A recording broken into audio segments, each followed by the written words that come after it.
social slime, they don't matter. Genocide, sick from water, sick from air. Making money, they don't care. Caesar shit, force of air. Fuck them back, it's only for they bomb. They shoot, they kill, they massacre, rape.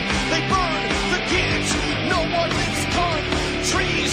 Lie to your face, fight and die, 'cause God forgives.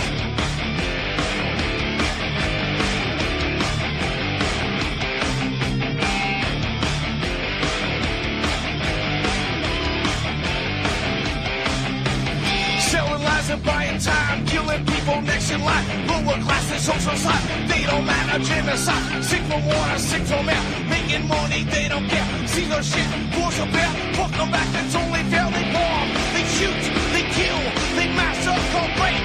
They burn the kids, no one leaves countries. Lie to your face, fight and die, 'cause God forgives. Yeah. Coming back around again.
freaking slow this machine is.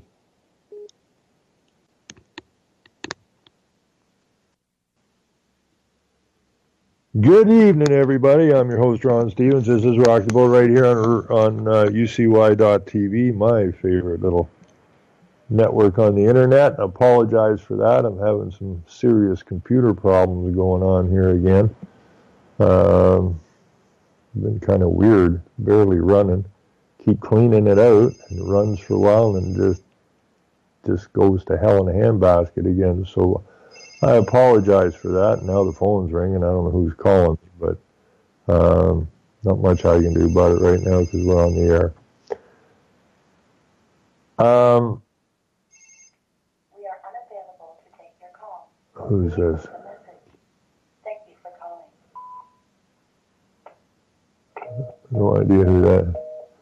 No idea who's calling. But anyways, I'm back in Facebook jail. I haven't been in Facebook jail for a hell of a long time. I thought they gave up, but I got notice today that I'm back in jail again. And the last I put up a post yesterday about Tom Petty dying, and had to rework that a few times because he was dead according to Rolling Stone and Globe and Mail and everybody else. And then all of a sudden he wasn't dead. And then I saw a note from his daughter that was ticked right off at Rolling Stone, calling him slazebags or something, for saying her dad was dead when he wasn't. And then later on he did die. But that was the post. That was the last post I put up. And I did put a post up a while ago, well, this afternoon, about the police. Now, I don't know if that's what got me banned or what. Or not banned. They don't ban you. Well, I guess they ban some people. But this is what I call Talmudic court. Talmudic Jew court. Because there's a Jew that runs Facebook. And so I got tossed in jail, no trial, no explanation from Facebook as to why I'm in jail.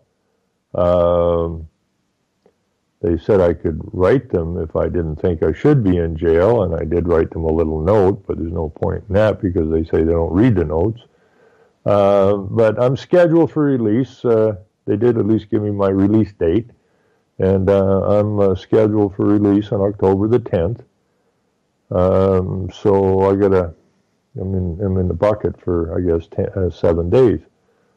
So I can post, but I can't share my posts, and I can't comment, which is even worse than the legal system. Legal system, at least I get to go to trial, but not in the Talmudic Facebook court. You they just pick you out of the bucket and throw you in jail.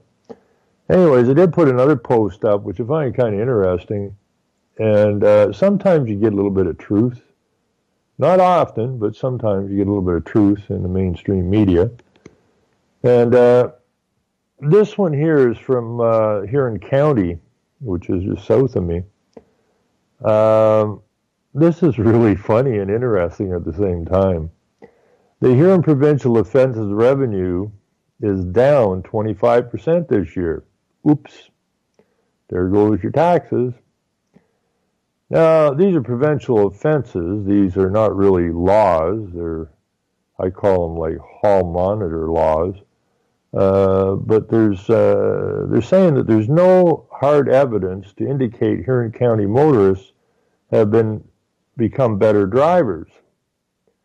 But there is evidence they're not getting caught as often. So what we have here is we have the police who are getting lazy. I mean, they're making $100,000 a year to sit in their cruisers and go drink Tim Hortons coffee and stuff and hang out. Why write tickets? It pisses everybody off. So apparently they're not getting caught as often. That doesn't make any sense. Maybe just the cops are sitting in the coffee shops longer than they should. County Treasurer Michael, whatever, recently told counselors revenue from provincial offenses is in the form of traffic tickets is down 25% this year. The treasurer says that provincial offenses is the only county department, this is important, the only county department that is a net revenue generator. And they rely on those revenues to reduce the overall tax burden on municipalities. So that's why you have a county court, and the police's job, they're the highwaymen, is to pull you over instead of sticking a gun in your face and say, give me your valuables. They say, here's a little yellow ticket. Go see these people, and they'll tell you how much they're going to take out of your pocket. Now, that by definition is a tax. Okay, so they're using your traffic tickets that they give you as a revenue generator for the county, and now they're saying, geez, you know, we're down 25% in revenues. So that's lingo for, I guess we're going to have to raise your property taxes more because it's not sustainable as private property. Anyways, the treasurer added that the county has had a number of programs downloaded from the province that have cost county a considerable amount of money. Provincial offenses was downloaded at the same time to help mitigate those additional costs. So if you want to cover the cost, write more tickets. This year we've seen a decline in overall traffic volume or ticket volume coming in, so I think we're approximately 25% less this year. Unfortunately, we do rely here in the county on the provincial offenses revenue to help reduce the overall tax burden on the municipalities, he says. It's a function of our budget. It's the only department, really, that has a net revenue generator, is a net revenue generator, and we do rely on that to help mitigate tax pressures elsewhere within the budgets. We've had a number of downloaded programs, so they just keep repeating the same crap over and over and over again. But this is the problem, folks. Like here in my county, it's seatbelt week or revenue collection week.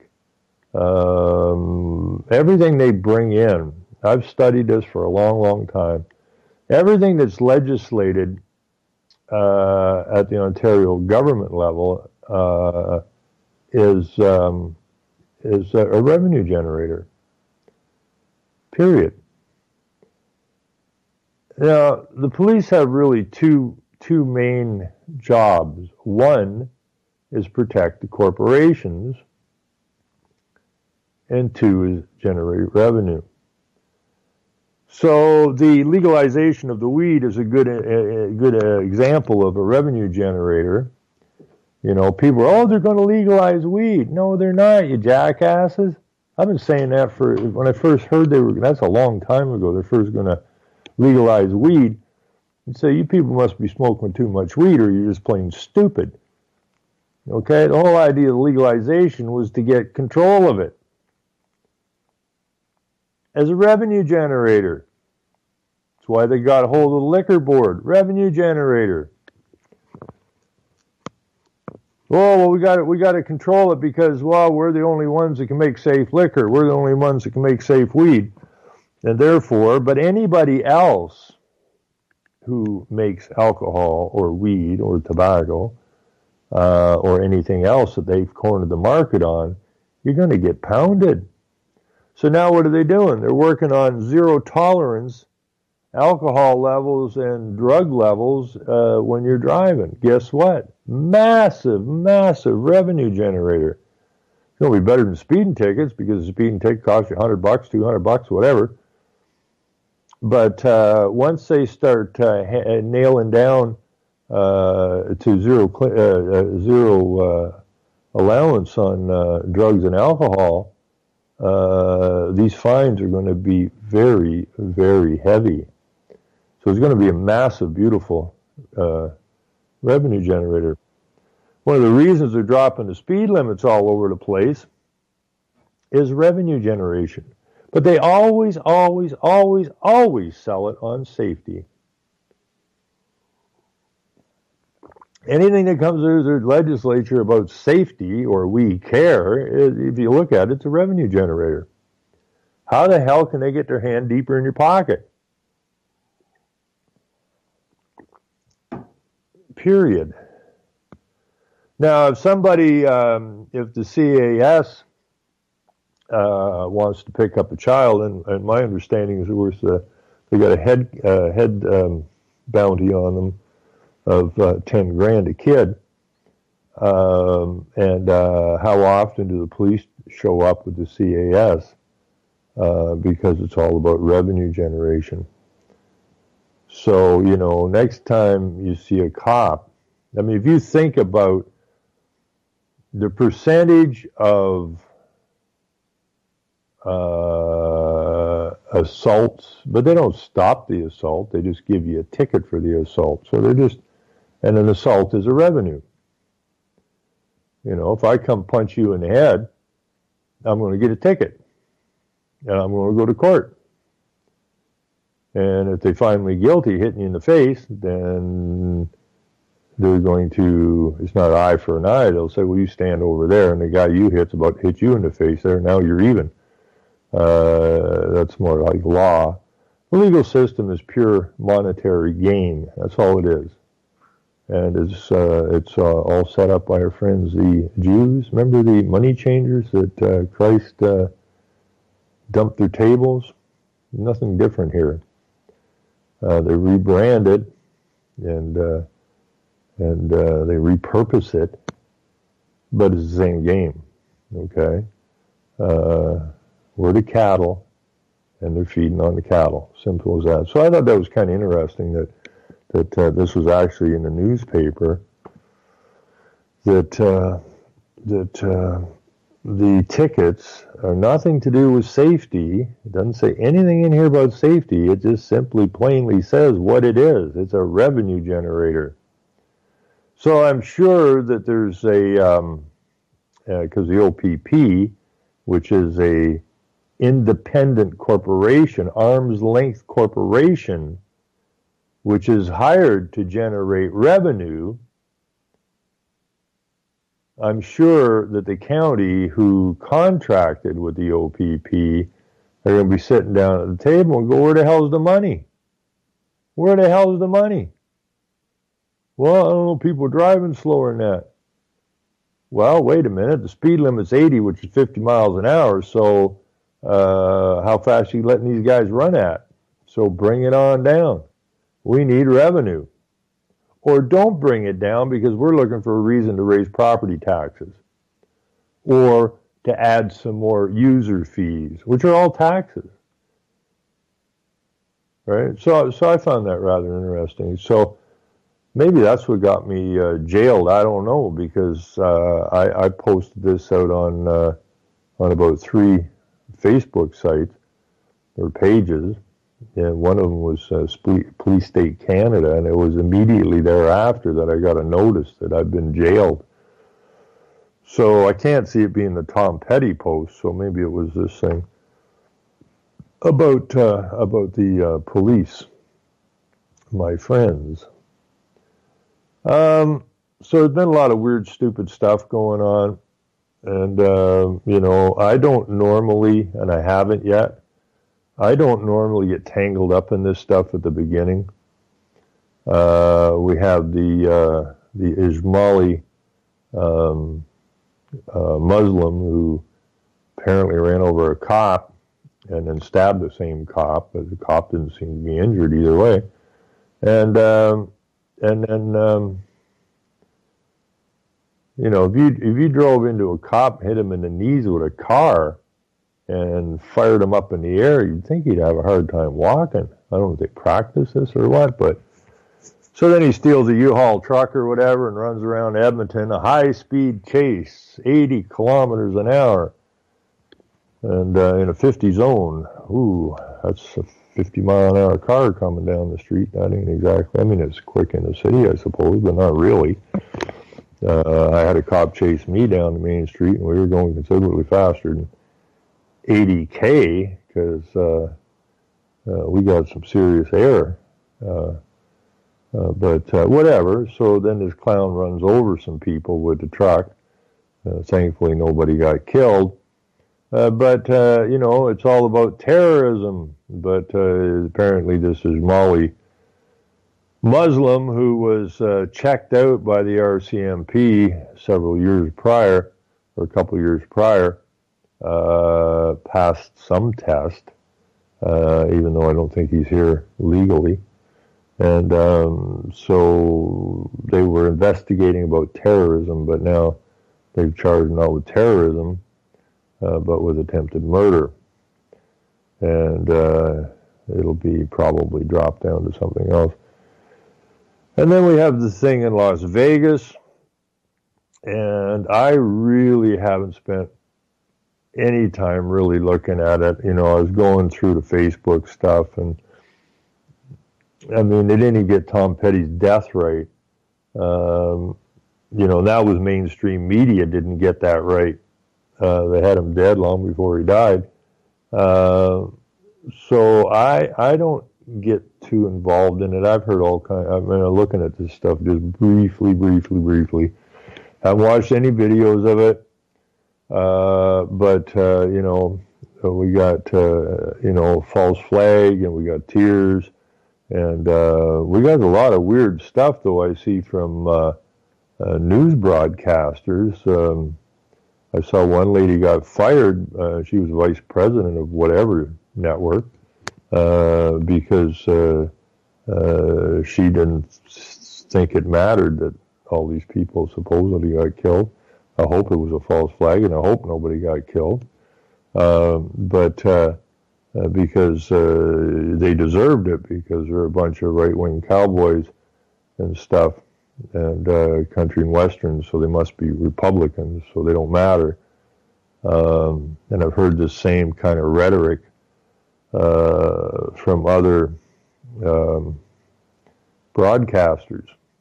So we got this massive divide and conquer thing. And all they're trying to do, folks, is get you to pick up arms and start shooting. So far, everybody's been pretty well behaved. And I want to take my hat off to all those folks, because there's more than ample reason to pick up some armaments and start cleaning this mess up. But that's what they want. And because that's what they want, that's what we can't give them. We have to be smarter than that. And we just got to keep educating people until we got people together, and then we stand up and we finish this off. But don't get suckered into this game of violence. You have this Antifa or whatever it's called, trying to egg people on. You got Black Lives Matter, you got Occupy, you got Idle No More. All of these things are constructed to divide, conquer, and cause violence. And so we just got to stand back from it. Don't get conned into this stuff. It's not worth going into these protests in the park kind of thing, because it's not going to come out the way you want it to come out. This stuff's all set up, so don't get involved in it. Just let it be. Do the important things. Talk to your family, talk to your friends, educate. People are getting to the end of the ropes now, and I think it's getting close to the time that we can start to get done what needs to get done. One thing I'd like to see this Halloween is I'd like to see effigies of local politicians and federal and provincial politicians. I'd like to see effigies of them hanging by a hemp rope in the trees this Halloween. Just get a mask of whoever and make a straw dummy or whatever and just hang it up in a tree, and then take pictures of this stuff and fire it all over social media. These guys are chickens, okay, and gals. They're all chickens. And we just got to, they think somehow that they're not touchable. Well, because this is a spiritual psychological war, then we have to use psychology. And I think they'll get even more nervous if Halloween, they see effigies of themselves hanging in the trees. Then I would hang every mayor, every deputy mayor, and every council member, and every CAO in every local area. So, you don't have to, you can throw Trudeau or Horowitz in there, or Horwath, whatever her name is, the NDP. Or the new NDP federal leader, the guy with the big towel on his head, you always hang him up in a tree. Because it's just fun. It's just Halloween fun, right? It's we're not being vicious, and we're not being racist, and we're not being gender nasty. We're just having some fun, And I think it would look great if every single town had their town council hanging in the trees. It's like I was talking to a town councilor years ago, and I said, these people all need to get hung, right? Or no, I didn't say it. He said it. The councilor said it. He said, yeah, the whole works need to be hung. And he's a councilor and a Mason. And I said, that's a good idea. And he said, we don't have any trees out here at the town hall. It's big enough to hang anybody from. I said, well, then we'll just maybe just tie a rope around them, and then we'll give lots of food to the tree and see how fast we can get to grow the tree. And we could always do some sort of a lottery on it. Pick the date and time and that you think this is going to choke them up, and one who comes closest wins the pot. So, I think we can do a lot with psychology. That's what they're using on us, psychology. And so we just sharpen up our tools, and we have at them. The people are quite upset about the nonsense Trudeau was saying about he didn't say anything negative. He was talking about white supremacists over this thing that happened in Edmonton. Well, wait a minute. It wasn't a white supremacist. It was a Ismaili Muslim that did the deed, right? So, the psychology's coming at us hard. And I find it rather interesting because this guy was supposedly checked out by the RCMP and was found to be clean. But then, you wonder what's going on, because the immigration minister of Canada federally is an Ismaili Muslim. Interesting.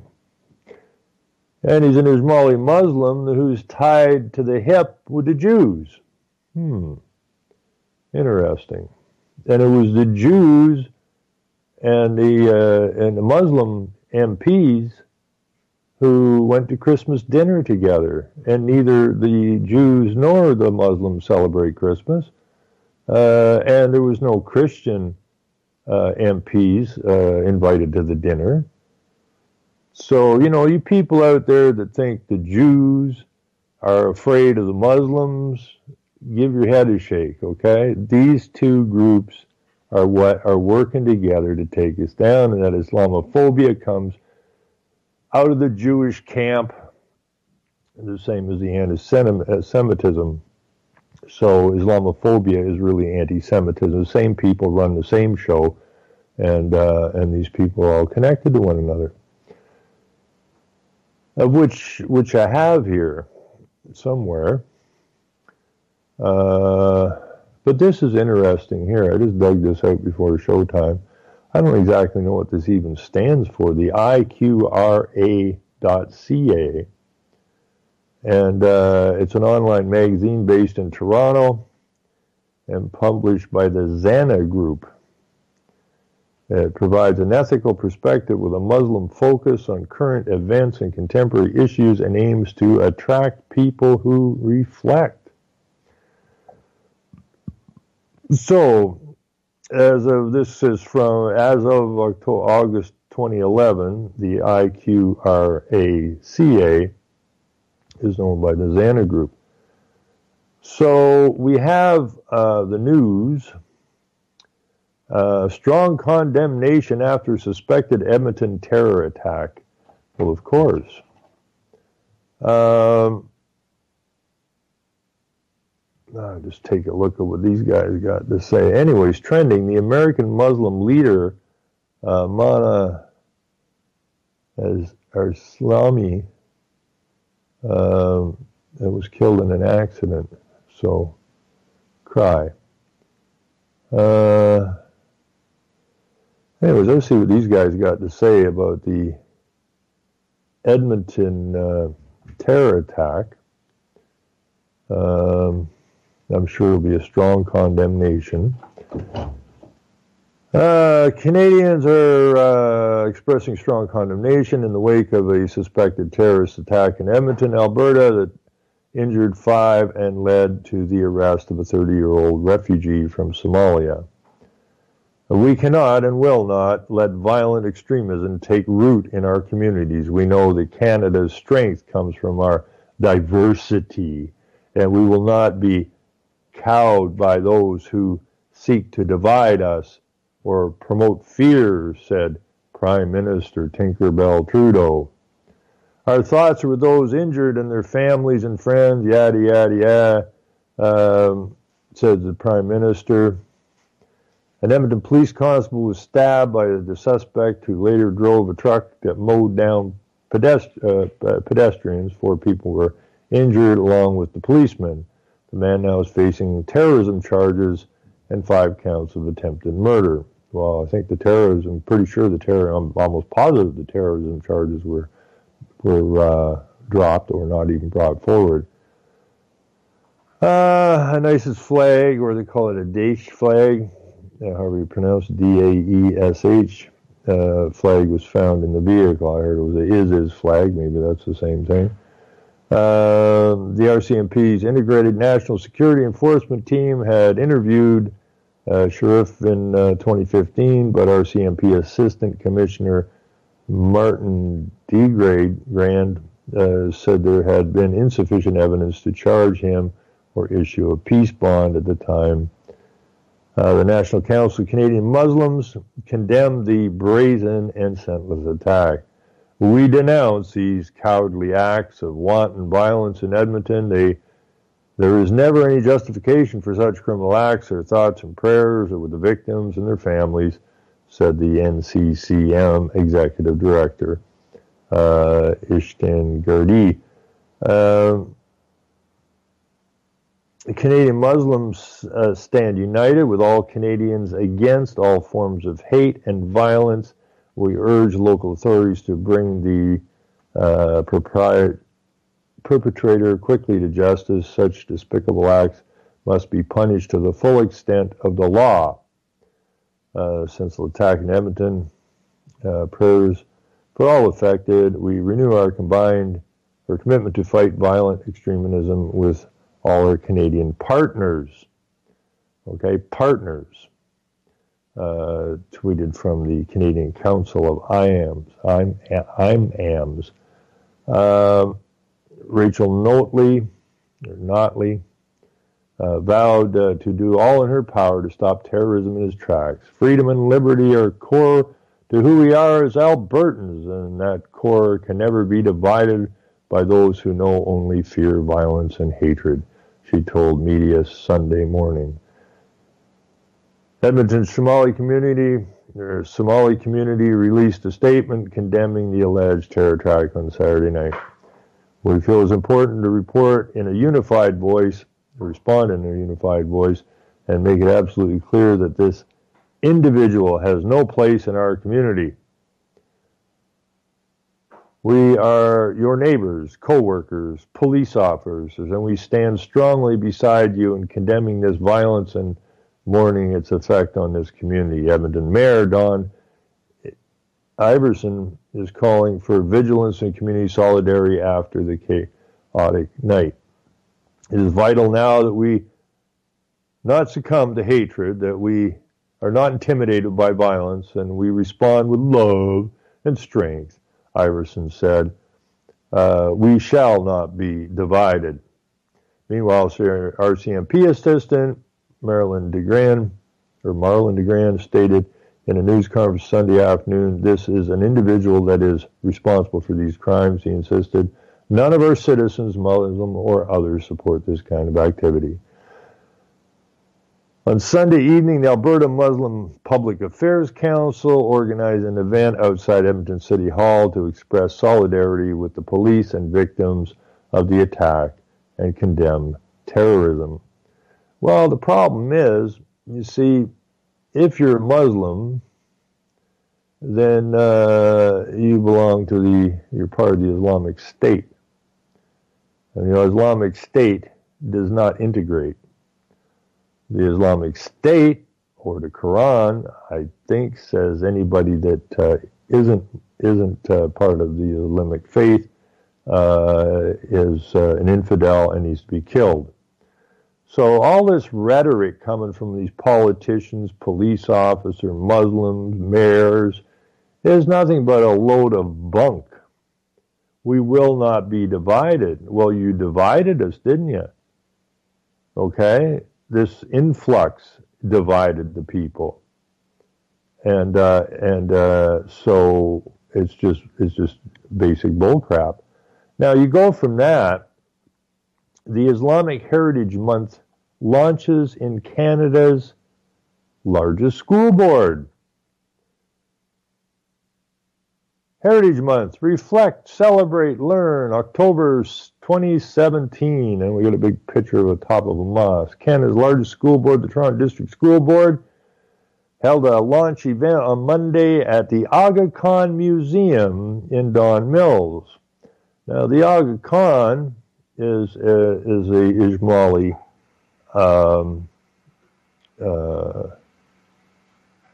Muslim, and very wealthy, and a lot of governments give him a lot of money, and then he, like the Rockefeller family, feeds it through his foundation to move the program. So he's kind of like the suit guy, up, kind of standing back, watching the shit on the ground happen. And I believe the immigration minister is also an Ismaili Muslim. And the mayor of Calgary is an Islamist Muslim. And so he's well involved. I believe that's where Trudeau went last Christmas, to the Aga Khan's Island. And I believe the Aga Khan put a pile of money into the Trudeau Foundation. But then he was involved with Harper. He was involved with Pierre Trudeau, involved with the Queen, and so on and so on and so on. So Mills will announce the program initiatives the board will be holding in schools for Islamic History Month during October. The Toronto District School Board has long been committed to promoting equality and inclusion of all students, said the school board in a statement. It's wonderful for students, teachers, and guardians to have an opportunity to learn about diverse creeds and cultures through various dedicated months and significant days featured throughout the school year. We encourage school boards across Canada to carry out similar initiatives in their schools. At the Toronto School Board, we look forward to continuing our support of these positive efforts to promote inclusion, classrooms, and by extension, inclusive communities. This is the same crap. It's all templated, okay? The Toronto School Board, of course, is, all excited about, the Pride Parade. They're all excited about anything that has to do with removing our culture and our moral values. And that's why they're all excited about giving the kids vaccinations, because they care. In attendance at the launch were community members, dignitaries, artists, and elected officials. It's been incredible to see the sheer momentum generated by a group of dedicated parents who wanted to see Islamic Heritage Month celebrated by their children's schools throughout the month of October. National Council of Canadian Muslims. Well, yeah, that's, it was, what do you mean? It was the momentum generated by a group of dedicated parents who wanted to see Islamic Heritage Month celebrated in their children's schools. Well, yeah, they're Islamic parents. They're Muslim parents. And they want Islam in the schools. So why has this been incredible of the momentum? In 2007, the Canadian government proclaimed October as Islamic History Month.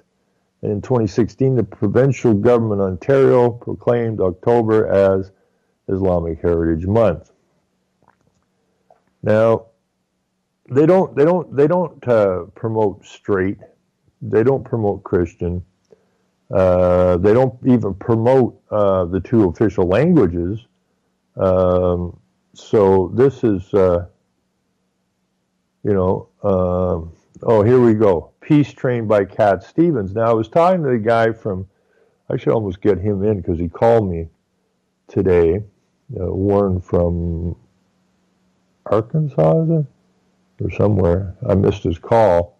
But he was telling me about Cat Stevens, not being a Muslim anymore. Wrong, my friend. Cat Stevens is still a Muslim. Okay? He just went into Western dress and picked up his guitar again because now he's part of this pluralism game that's going on. So here we have in the school, in the Toronto School Board school here, we have a big poster up above with the top of a mosque, reflect, celebrate, learn, Islamic Heritage Month, and down below on the big screen here, what do we find? Peace Train is a song I wrote, the message which continues to breeze thunderously through the hearts of millions of human beings, Cat Stevens. Okay, so Cat Stevens is not a Muslim. He is most definitely a Muslim. I was pretty pleased when I was told that he wasn't a Muslim anymore, but that's not true. Okay, he's a Muslim. And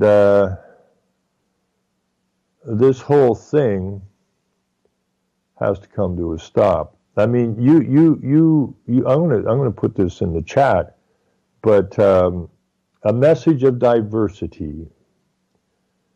The Honorable Michael Couture, Minister of Children and Youth Services and Minister responsible for, I can't see it there because it's off the screen, responsible for screwing with your children's brains, I guess. So that's September 25th, 2017, Acknowledgement of Traditional Lands and Territories. I would like to acknowledge that the Aga Khan Museum is situated upon traditional territories. The territories include the Wendat Nation, I can't read these things. These are Indian nations. The treaty that was signed for this particular parcel of land is collectively referred to as the Toronto Purchase and applies to lands east of Brown's Line to Woodbine Avenue and north towards Newmarket. I also recognize the enduring presence of Aboriginal peoples on this land, but we built a Muslim museum on it. Oops. Yep, so everything in here is Muslim, and I think everyone needs to take a boo at this. Canadians protest look, just let me get my mouth wrapped around this. Recent Canadians protest ethnic cleansing of Rohingya Muslims. But Canadians never seem to protest the cleansing of Christians in Islamic lands. You don't hear about that. Canadian Muslims celebrate Eid amid concern over rising Islamophobia. Well, Islamophobia is fear of Islam. I don't know anybody's afraid of it. We just want to kick it square in the teeth, put it on a boat, and get it the hell out of here. So that's not Islamophobia. I don't want you here. That's not fear. I'm not fearful of you. I just don't want you here because you refuse to integrate. You want to take over our culture. You want to implant your culture on top of our culture and remove our culture from us. So, like, bite me. And in here somewhere, there is there's your truth and reconciliation. And the Aga Khan is involved in this, and it's called pluralism, okay? And that their job is to, along with the Jews and the Muslims, are to coddle the other religions, okay, and pretend that they're all together in this when that's not the fact at all.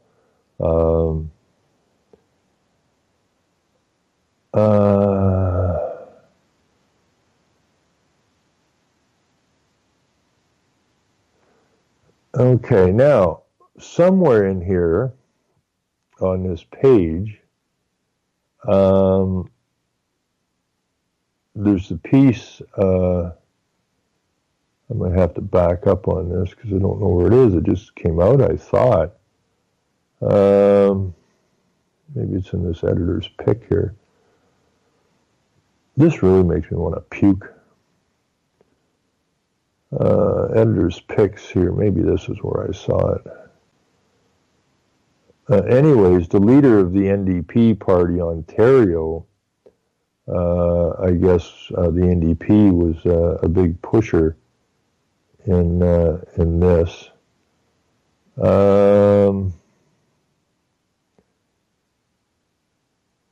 Oh, I don't see it there. Let me just back up here. Okay, this would be the piece I'm looking for, and then I'll put it in the chat. Why did I hook up on it?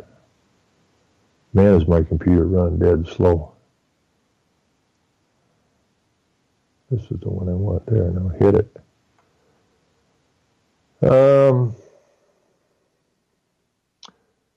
Oh yes, October declared Islamic Heritage Month in Ontario. And posted October the 6th. Okay, this is older, October the 6th, 2016. Now, there's a video out of the NDP leader. I had it earlier. I misplaced it somewhere. But, you know, it's all good. There's nothing wrong. Everything Islamic is good. Everything not Islamic is bad. And they're really playing it good here. Muslim women give out treats and greetings to dispel Islamophobia in Kitchener-Waterloo. Canadian Muslims support food banks nationwide during Ramadan. Oh, aren't they wonderful people? No, they're not. Okay, you know, these two faiths couldn't be any further apart. And we have to deal with that.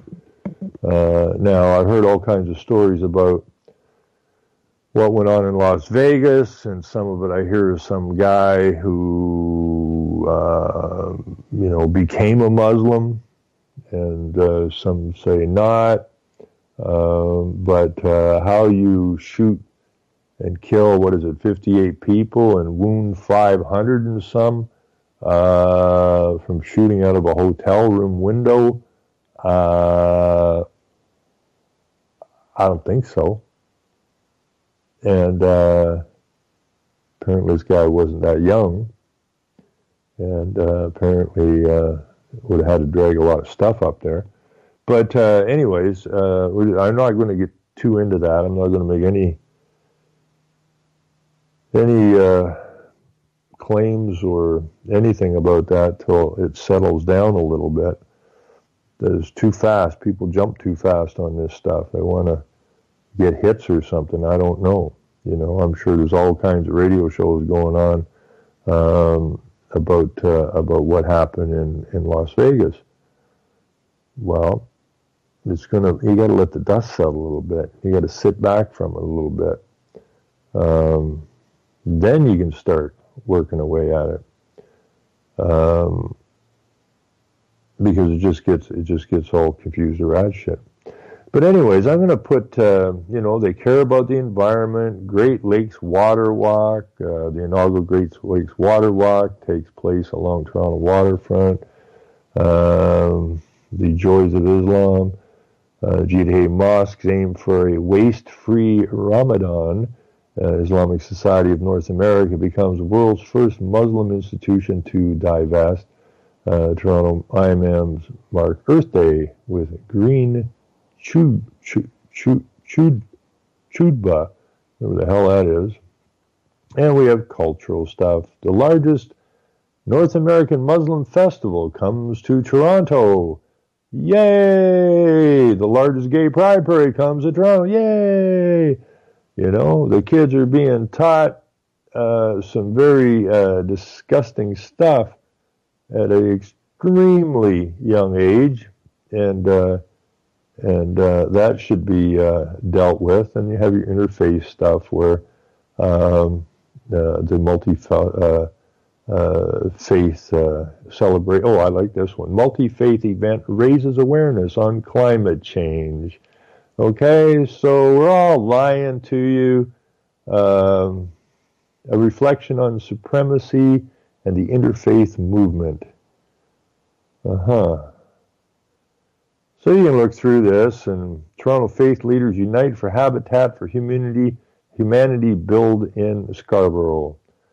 Well, Jimmy Carter is part of Habitat for Humanity, and Jimmy Carter is a globalist. All of these,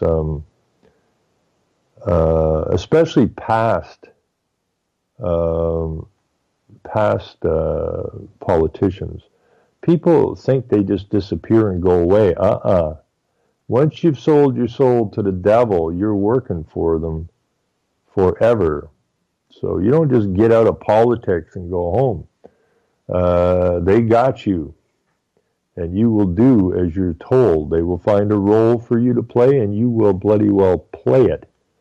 And that's unfortunate that these men and women are that freaking weak that they would destroy their own for their own benefit or to satisfy their own egotistical needs.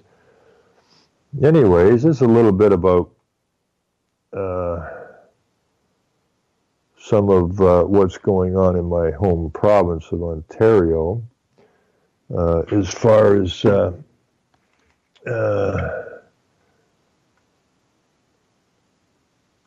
now, I don't have enough time to get into this. Maybe we'll do it Thursday night.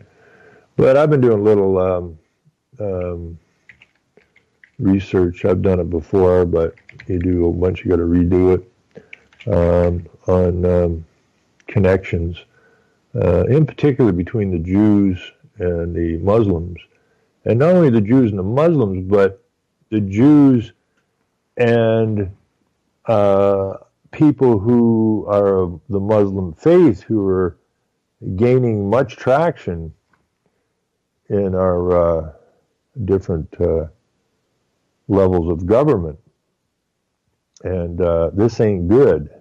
It ain't good at all. Not even close to being good. And here's an interesting thing as well.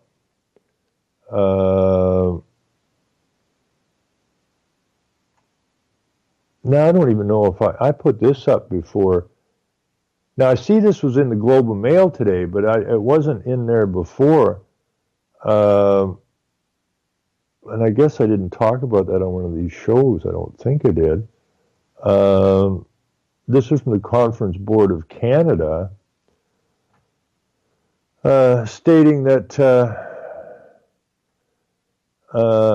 450,000 immigrants per year could boost Canada's economy if newcomers have better job outcomes. Well, I posted that Facebook, and people go, what the hell are they talking about? People that are here are struggling with piss poor paying jobs and working 2 or 3 jobs just to try to keep a roof over their head. And you want to bring in 450,000 immigrants annually? You know, that's a good sized city. And they want to do that.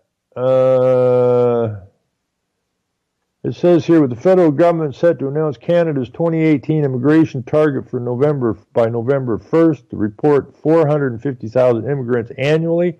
Integration is imperative to growth. Examines the economic impact of immigration between 2017 and 2040. If Canada were to welcome 450,000 newcomers per year as recommended by the federal government's Advisory Council on Economic Growth, real GDP would grow by an average of 2.05% annually, with immigrants contributing nearly 1/3 of the economic growth. Well, the immigrants that are coming here of late are feeding off the backs of taxpayers that are already here. Now, this is part and parcel of, you got to understand this, folks. You got to understand this, okay? Morris Strong was the butt boy for Rockefeller. Stated specifically, isn't the only hope for the planet that the industrialized nations collapse? Isn't it our responsibility to help bring that about? Now, Morris Strong worked in the Canadian government. He was the head of the international, whatever the hell it was called, fed a ton of money overseas under Pierre Trudeau's government. And so he's been, and he was one of the head guys who set up the IISD in Winnipeg, which is the International Institute for Sustainable Development. He's the guy that put together the Rio 1 and 2, and in 72 put together the first conference on human settlements in Stockholm, Sweden. So this has been a long piece of work in order to destroy the West. And part of it is this. And what the deal is here is to drag us down to a level of Africa or wherever, is to kick the economic pillars out from underneath of us so that we are poor. And the easiest way to make us poor is bring in 450,000 immigrants per year who want to live off the tax system of which you pay into, and in very short order time, we'll all be poor. And then Sharia law will come along, and you will either submit, and Islam means submit. That's the meaning of the word Islam, to submit. And you will either submit or you will suffer the consequences. So I don't think we need to go that far. I think we need to, do a lot of talk and teach and hold meetings in your local areas. Talk about pertinent subjects that are going on in your area, educate people, and get that. So I see we're out of time. Everybody take care. And we'll back tonight.